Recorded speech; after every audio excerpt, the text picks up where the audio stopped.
All right, let's dive in. Today, we're tackling a really big idea in personal finance, something that's absolutely critical to get right, the difference between liquidity and growth. But first, let me just ask you this. What if you did everything right? You saved up a solid emergency fund. But when that emergency actually happened, you just couldn't get to the money. Kind of defeats the whole purpose, right? So to really get this, I want you to keep a simple, but I think really powerful picture in your head through this whole explainer. We're going to call it the locked fire extinguisher. Okay, so just imagine, you're at home, you're cooking, and a little grease fire flares up on the stove. You know, it's scary, but you're prepared. You know exactly where that fire extinguisher is. You've got this. But then you run over to grab it and you see it's locked inside this high-tech safe that's on a 30-day timer.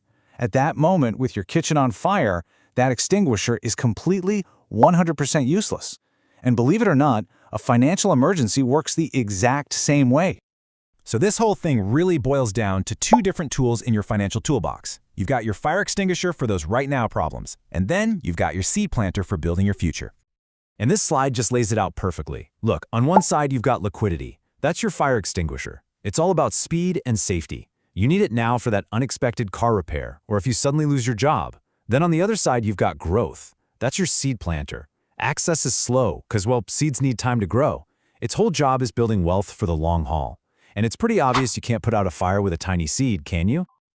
And that's the thing, right? This quote hits the nail on the head. Your investments, your retirement accounts, those are amazing growth assets. But they are just not designed to be cash you can get your hands on in a matter of minutes. And this is where a lot of people get tripped up. It leads to something we can call the growth asset trap. It's what happens when you try to use your best long-term tool to solve a short-term problem.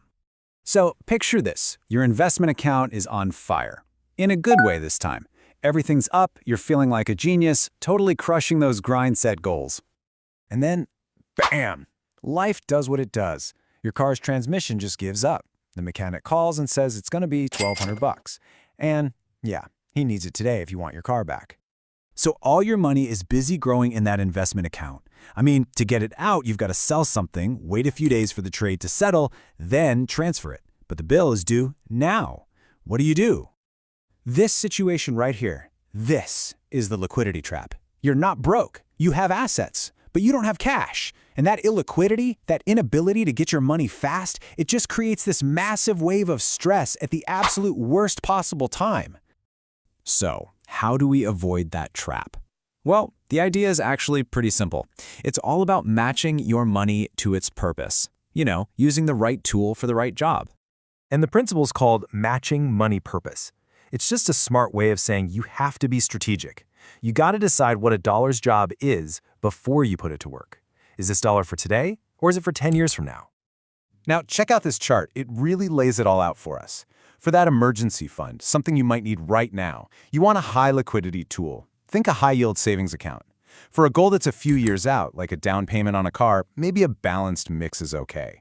And for that big, long-term stuff like financial freedom, well, that's when you unleash your growth tools, your investments. I love this quote because it's just so simple and true. Different money needs different speed. Your emergency money needs to be like a sports car, fast and ready to go. Your retirement money, that can be more like a freight train, slow, steady, but incredibly powerful over the long haul. Okay, so that's all the theory, but what do you actually do about it? Let's talk about getting your first small win on the board. Let's talk about how to build your own financial emergency exit.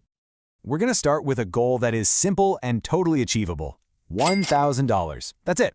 Trust me, that amount is enough to handle so many of those common curveballs life throws at you, and it can stop a small problem from snowballing into a huge financial crisis. And here's the best part. You can literally get this started in the next 15 minutes. First, hop online and open a high-yield savings account.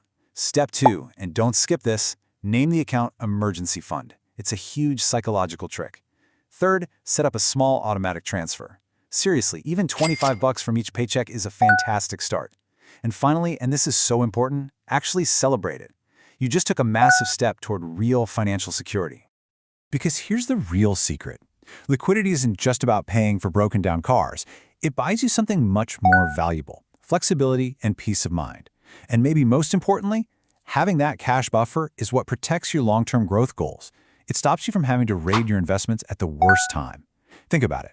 Your fire extinguisher protects your seed planter. So I'm going to leave you with this one question to think about. When you look at your own finances, is your money ready for an emergency, or is your fire extinguisher locked away in a safe?